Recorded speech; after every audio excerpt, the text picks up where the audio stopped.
Welcome back live at Drew's house, another edition. Very excited about this one. Another music show from the studios in Newburyport. Our guest today, the great Will Dailey.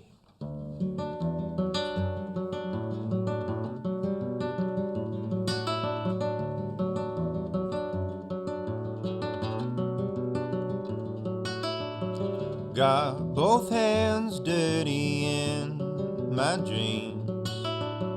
Put my good foot forward in the deep. And all I heard was a scream from the blue mystery. Someday you're gonna have to face your dreams.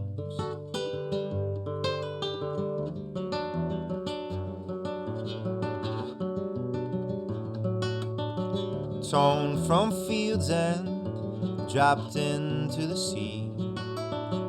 Torn down with friends I'd never meet. And pressure's only an embrace that I can never leave. But someday you're gonna have to face your dreams. But someday you're gonna have to face your dreams.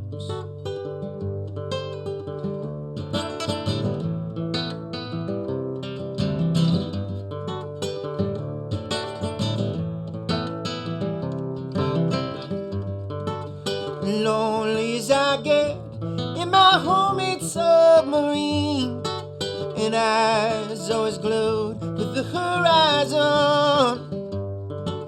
It's nothing like the isolation out there on the streets, being chased down by the bite of false desire.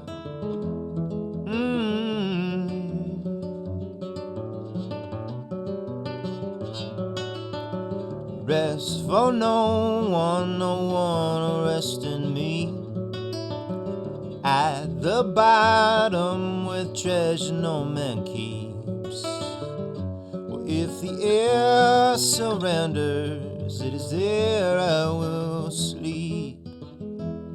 Someday you're gonna have to face your dreams. Someday you're gonna have to face your dreams. Someday you're gonna have to face your dreams.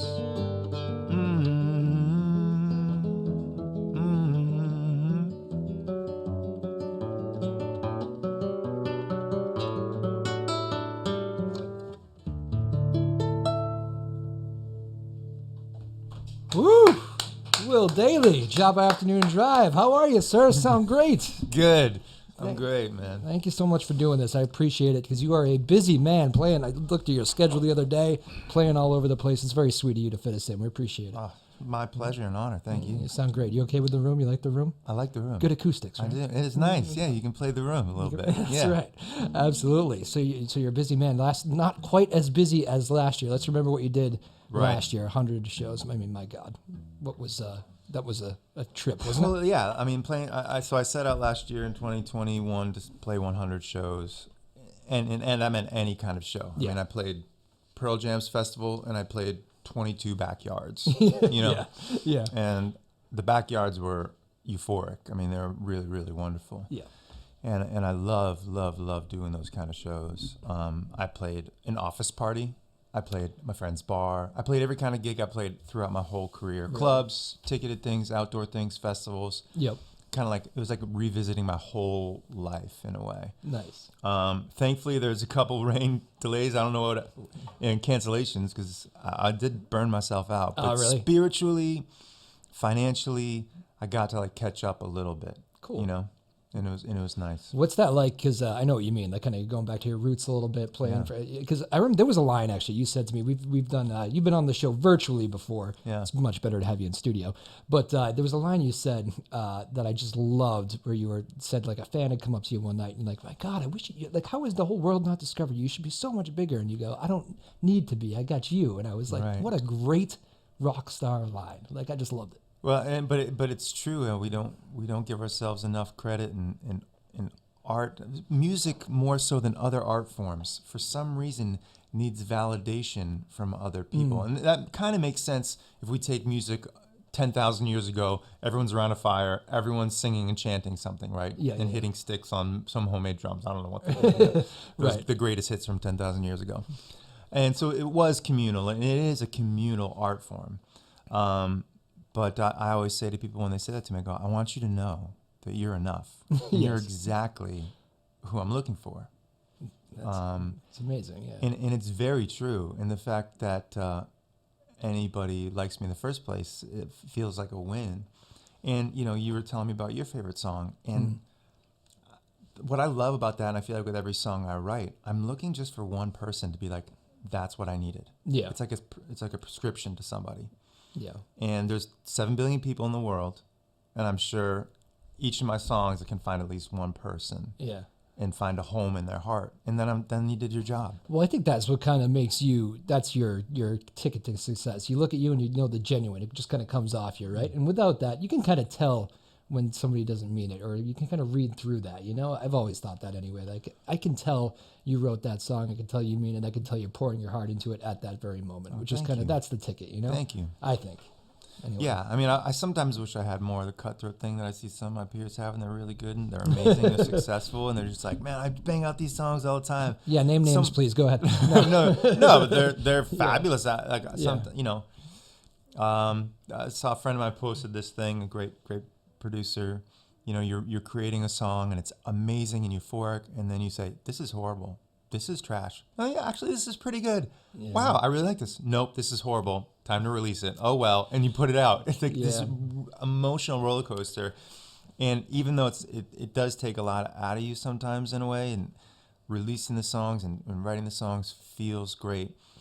When the commerce comes in, sometimes it gets really, really confusing if you're pouring your heart into something. Yeah, I can imagine. You're one of those guys who will grind and grind and grind over a song until somebody rips it out of your hands and says it's done. Or it's definitely both. Yeah. Like, and I wouldn't get rid of one pathway for the other. It's like I wrote the song in 5 minutes. We recorded it quick, recorded it live. It sounds great. And this song was over 5 years. Yeah. And we recorded it and remixed it, for, unlimited amount of times. Right. And we almost hate it now.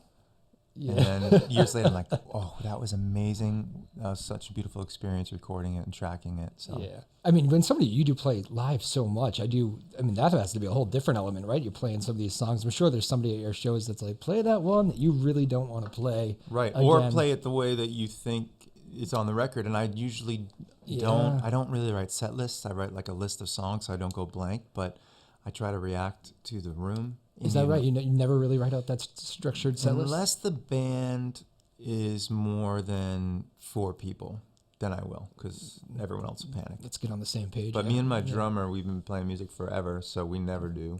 Yeah. And then trio, when we're out there playing trio, power trio kind of stuff, we're usually rolling with it.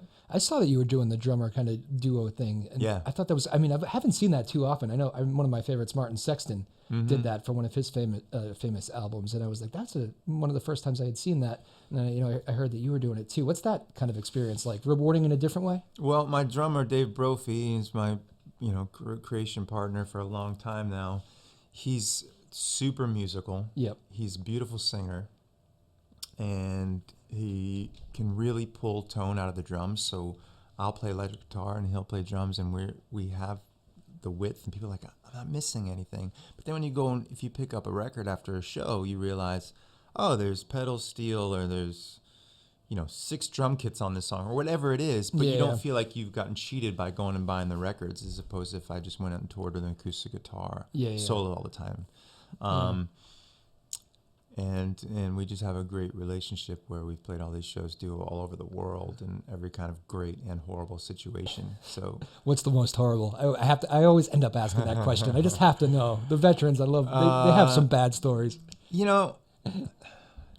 Most horrible is tough. But actually the most horrible is not the space or the people. It's the situation. It's like, oh, wow, we went to Europe and we flew over there. And we're on a 6-hour time difference, and we played the night we landed, and we haven't stopped in 10 days. We played every night because you're trying to make the money work. And by the 10th night, you realize, I can't see straight. My voice is shot. we did not plan this right. Those are kind of the worst gigs. It's a bad and situation. you realize you're not giving your, Yeah. there's nothing left in the tank. So you're not going to single out the bad bartender or the bad sound guy. I get it. Well played. Good for you. Again, Will Dailey joining us here. You made, especially, I mean, when you were first coming out, you had you quickly got that reputation for the anti-establishment kind of guy, the record companies. I'm sure you've had chances at some bigger deals, and it's just not, is it fair to say that was never really important to you? I got the big deal. That's the thing. I got the big deal. I was signed to Universal. That's right, yeah. And the guy who signed me and the marketing head who loved me were gone within the month of me being signed. Yeah. And then I was out to sea without a captain, and then it turned into a comedy of errors, and I realized, wow, I'm going to spin my wheels here for 3 or 4 years, because that's how long, at least that kind of contract I had would take to get dropped. So you're still with the company. I'm still with the company. But the guys that bring you in are gone. So yeah, and I'm on with all these new people or different people or people who didn't, without getting into the particulars, all the silly things that happened, I was being managed by John Mellencamp's management company at the time. Mm-hmm. And I knew they wouldn't want to piss him off. I knew they wouldn't want to upset John Mellencamp's company, right? And I knew that was kind of my ace in my hand. And I just thought, I saw my friends doing crowdfunding and out there working, and I was stuck on the biggest label in the world, not doing anything. Yeah. And I'll mess with your head a little bit, huh? Yeah. And so I kind of played my cards and said, look, get me out of this deal to my manager. And he said, first of all, I understand how you feel. Though if you don't want to be on the biggest label in the world, I don't know what to do anymore. I go, that's perfectly fine, and I understand that too. He's like, but I will help you do this, because I understand we've been through a lot here in a year. And he, used that leverage to get me out. And I wrote a very kind letter. I said, look, this is not working out. Someone else deserves this spot who wants to do the hoops that you say that you need to jump through. Right. And all the songs that I was turning in, they're like, no. And they all ended up on National Throat, which then charted on Billboard and got me all over the country and the world. That must have been rewarding. It was really rewarding choice, because we have to make choices every day, and sometimes they don't work Did that give you fuel to write? Because, I mean, like I said, that Genuine thing comes off that album. I mean, that's like, that's personal. Yeah, I mean, Sunken Ship was pretty much that scenario. Yeah. That feeling. I remember having the conversation with the manager. I just feel like I'm on a sunken ship and everyone's acting like it's okay. And with smooth sailing, I said, I think I need to call you back. Yeah. There's the title. Yeah. And I get 10 songs to write. Right. Yeah. And, and now I'm like, all right, well, man, it would be nice to have some help. But my fan base helps me out. Yeah. And we have new challenges now. I think the algorithm of music, I think the fact that 60,000 songs come out a day and everyone's throwing them into the same abyss and saying, look at that before it goes into the black, please look at it, please, please, please, and it's gone. If you're Beyonce or if you're me, Yeah. And that's, whether it's right or wrong, I don't think it's healthy for our communal around the fire as it was 10,000 years ago. Right. In the oil of humanity, of which music is. Yeah. Like so for what we're doing, I just got mixes on a new track, and we're gonna get it out real soon. And one little thing I'm just trying to tweak is, after the song plays, track 2 is a short instrumental of the song where I read off the credits and everyone who's involved. Oh, that's sweet. Nice. And so if you go check it out on Spotify or YouTube or Apple, the next song that play will be the credits for the song, because it's important to communicate how many people it takes to do it that way too. Look at you. That's fantastic. I don't think I'm like, no one can stop me from doing this. I was like, I'm running by you. I'm like, I'm just going to do this. No one's going to stop me, Well, I got to ask you too, because you're in that unique spot, Spotify. Like I've had musicians on both ends of the spectrum. I've had guys that have sold a lot of records, play big stadiums. I've had younger guys on here that are just grinding at the bars. And I have no idea what people are going to say about Spotify.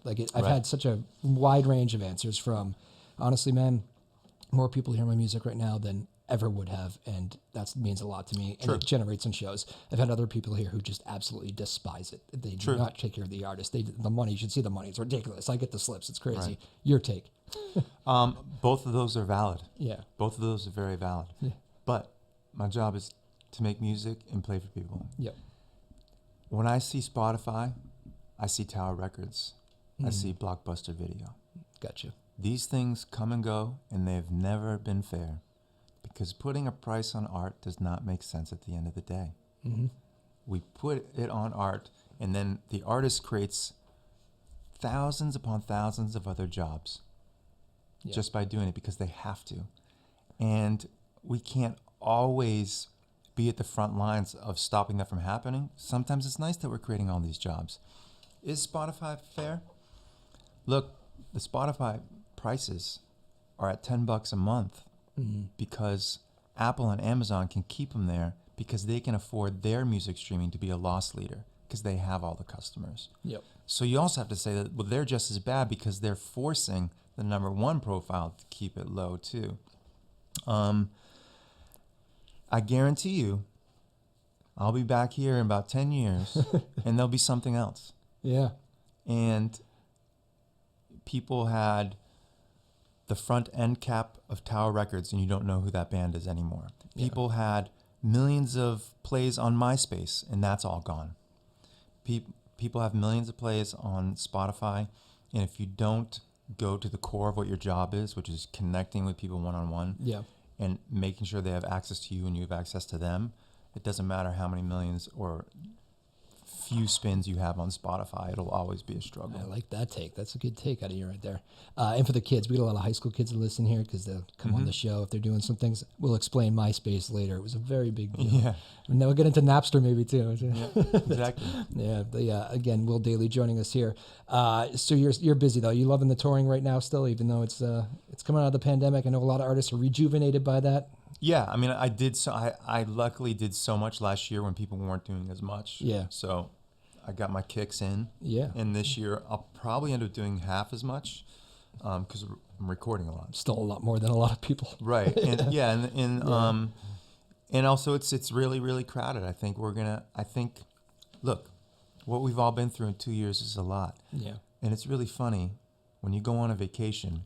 You come back and you say, I need a vacation from my vacation. Yeah. No one says, I'm going to go through a traumatic 2 years where the world seems to be in turmoil and everyone's really scared. Yeah. And then say, it's over, or it's ending, or it's clear. Let's get to work. Let's make everything like it was. Instead of saying, all right, let's take a breath and think about this. Right now, we're all rushing back to it and taking measurements instead of saying, let's take it one step at a time. It is true. I was actually just saying that today. It's like every festival, every venue has stuff right now. Come see us here. Yeah, there's a lot. There's not enough people to go to all these events. Right. Mm-hmm. So it's really tricky. Yeah. You were just, when you were talking about the album thing too, with putting the credits and the behind the scenes thing on, I was thinking about that today because they had the Grammys gave that a try this year. I don't know, you may or may not have watched the Grammys, but they had some of the backstage people, tour managers would come out and introduce. Right. I thought that was kind of a nice little really touch.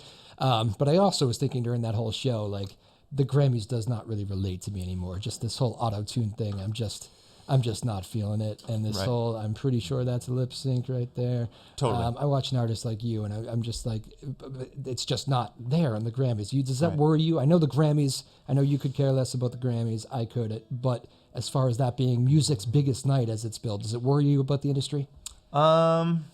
All awards, and I have a bunch of awards. Yeah, I know. All awards are not an indication of the art whatsoever. Mm-hmm. I think John Baptiste, who got up and won, he's an amazing. I love his piano playing. Nice speech. He's like, there is no winner, and that's true.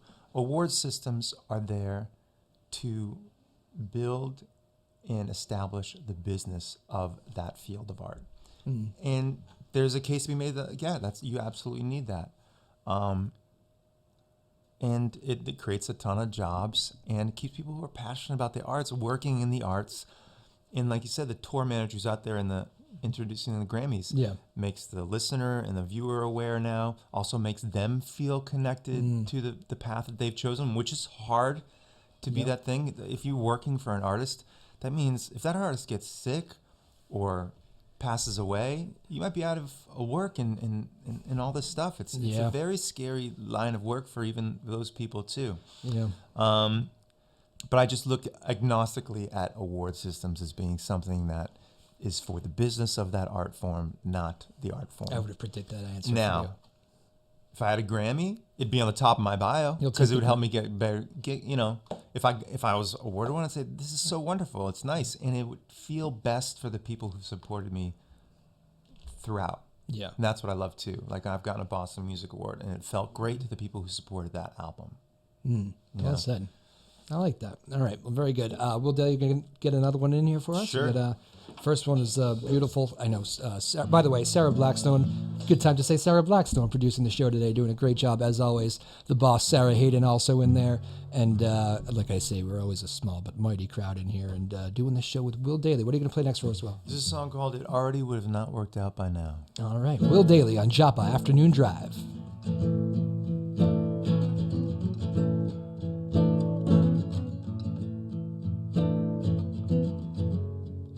Remember us in jet streams, high in conversation, strangers in the sky.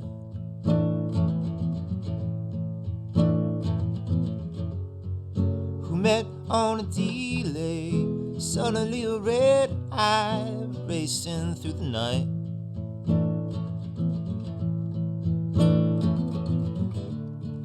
I told you about my love who's ready like a harbor as soon as I arrive.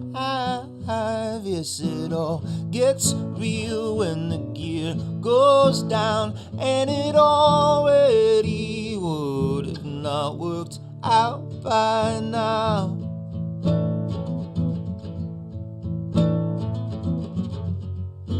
Over Minnesota, you asked to buy my shoulder. I smiled to oblige.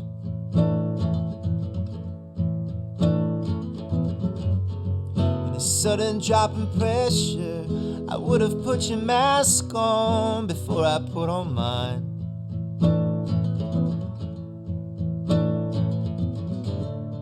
So why was I wishing that the tailwind was not on our side, when I know had we never touched the ground that it already would have not worked out by now.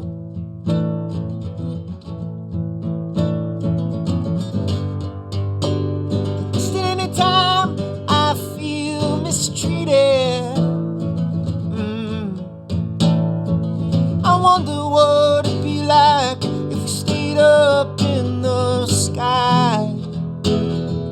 High, high, so high.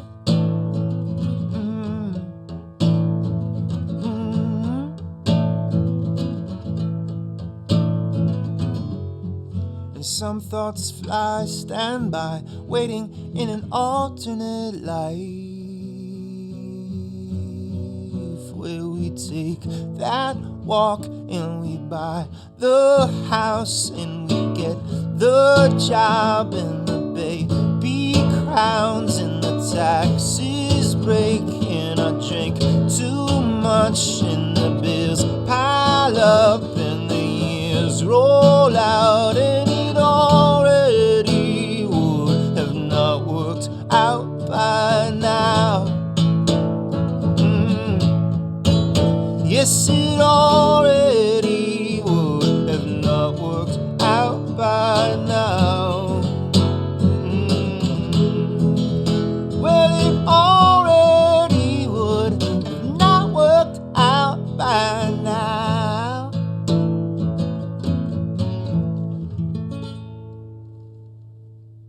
Woo!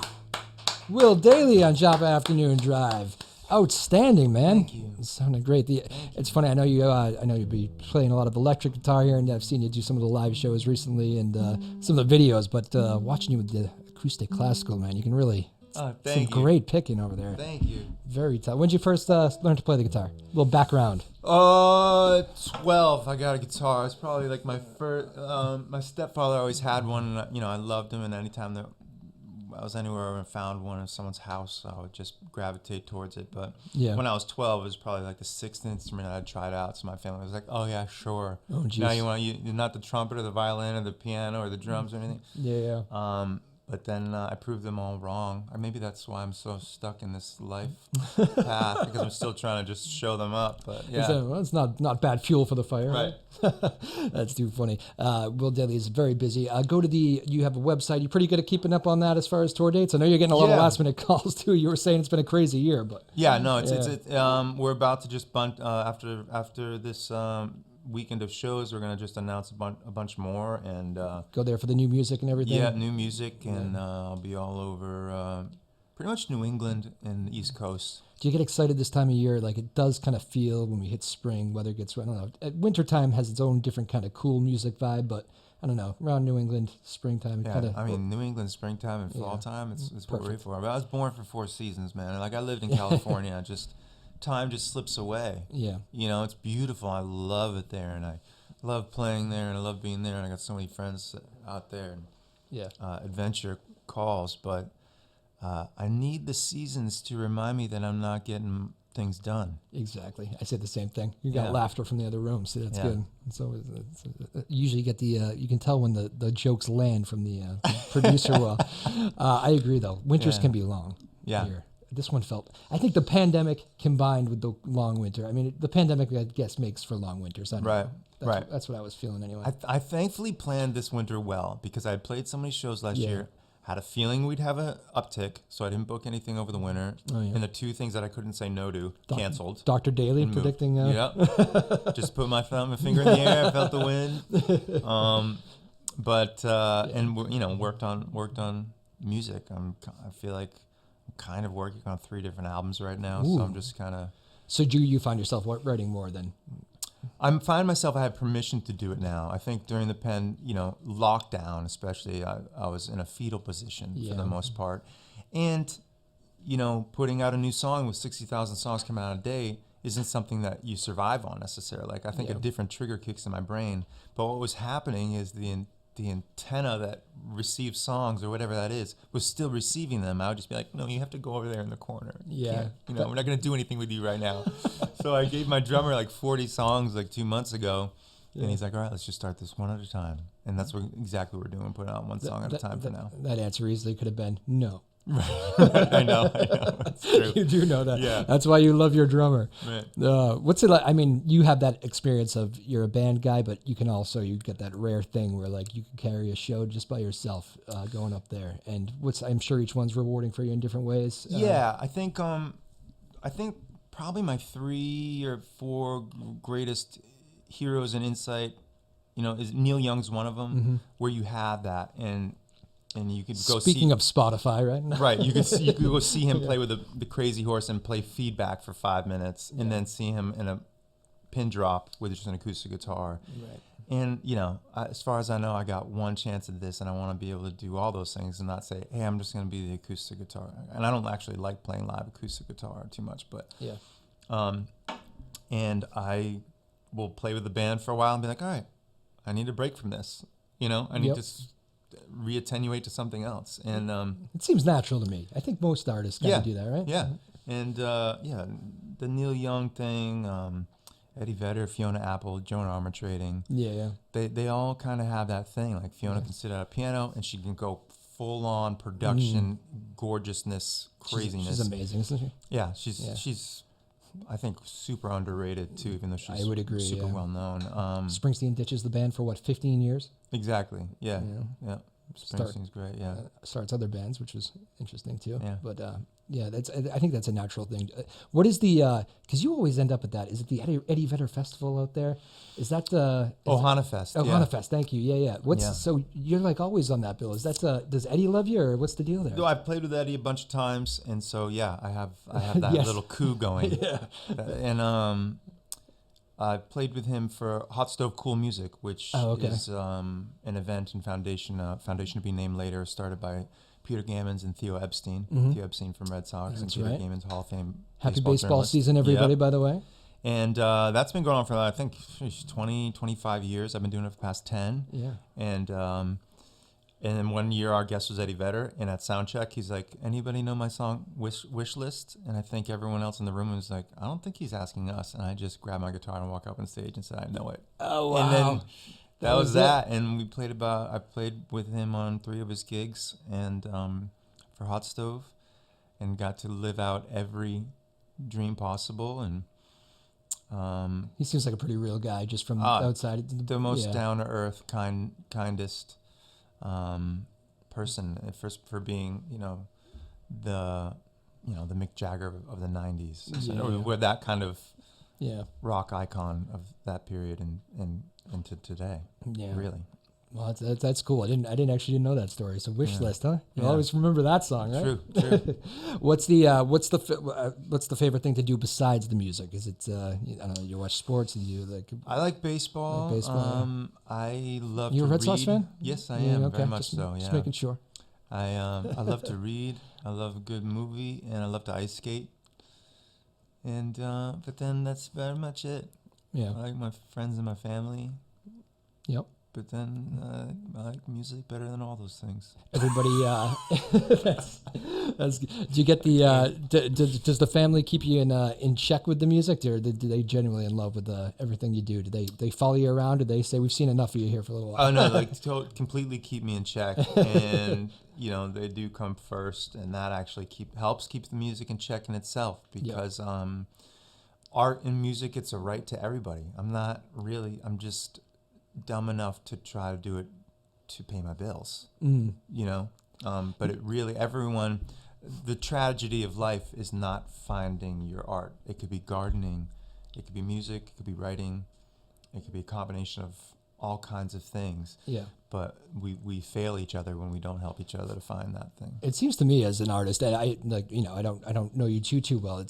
But it's the little I do know about you. It seems like you're in a very comfortable place with your art, which is a great thing. Like some artists are just kind of, I don't know, they're either fighting the on stage thing and not happy how much they're playing, how little they're playing. I don't know. It seems like you're in a good spot. It believe me. It's a tough industry, man. Staring at the ceiling until 5 a.m. many nights, and still do? Not as much. Yeah. Maybe the pandemic squashed that a little bit. Yeah. And it's hard not to get in your head with this business, because the business of sharing art, because it comes back at you in these weird ways. Yeah. How come you're not getting a Grammy? I wish you were big, all these things, or no, you're a has-been, or you're not there yet enough yet. Whatever, you can be the same thing sometimes, Yep. And I think, man, I'm on a rock flying through space. Yeah. I am not gonna walk away from the thing that helps that make sense for me. Yeah.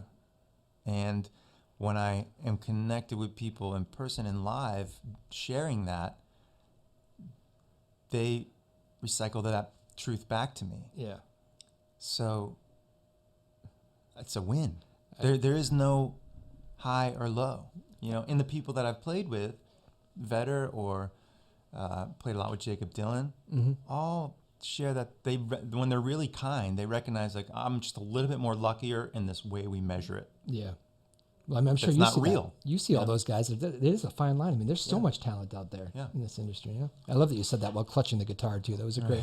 That was a like great. a little blanket. Yeah. Thank you so much, by the way, for the work that you did for the New England Musicians Relief Fund too, because I know you're a great ambassador for that, and we've actually had some people come in here that have benefited from it. Yeah. And I always try to mention the names that I knew were a part of that. So that was I know that was important to you to do, and it was a really great thing. That I just loved how the music community. I mean, I'm sure so many communities came together during that for good, but the music community, it seemed like everybody just wanted to help everybody else. Yeah. Yeah. It was a good time for musicians in that regard, I thought. It just, more than any other group, I thought the musicians were wow, they care about each other. That is the essence of the job. It goes back to, we're around that fire 10,000 years ago. This is one of the most ancient callings that we have. Yeah. And it really gets ignited when an emergency happens. Absolutely. Yeah. You guys did great work, so that was just a really cool thing. I don't know how much time you get to spend in Newburyport, but I love it here. Hopefully you do. Oh my God, yeah. It's beautiful, isn't it? Yeah, I played the Firehouse here. Oh yeah. Yeah. My friend John Moynihan runs that place. He comes in tell there, him get him come out. back. Yeah. Oh. I mean, he's going to hear that. He's going to hear that right from you, as a matter of fact.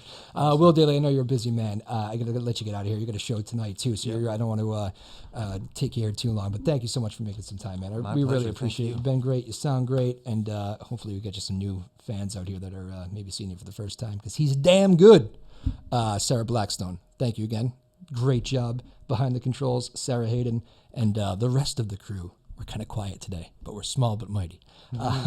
Will Dailey, you want to play us out here with one and bring us home? You got it. Happy baseball season. Happy spring. Have a good rest of the day, everybody. Live at Drew's house, Joppa Afternoon Drive. Will Dailey, bringing us home.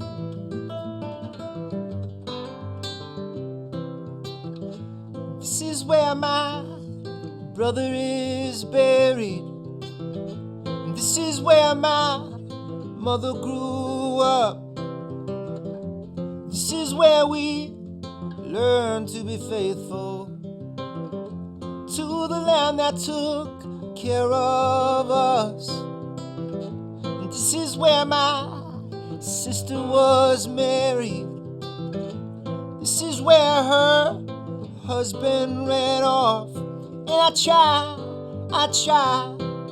I've done the best I can, but I'm no 300 dollar man.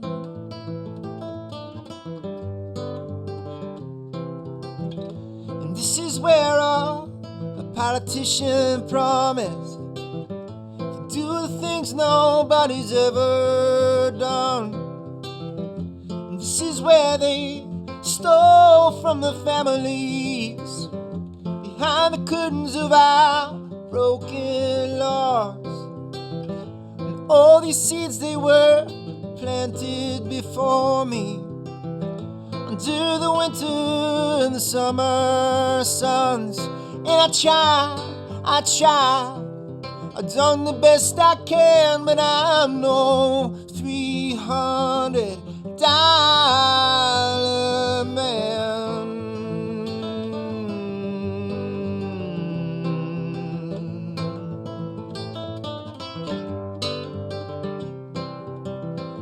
This is where I will one day come home, in heavy box to heavier hearts.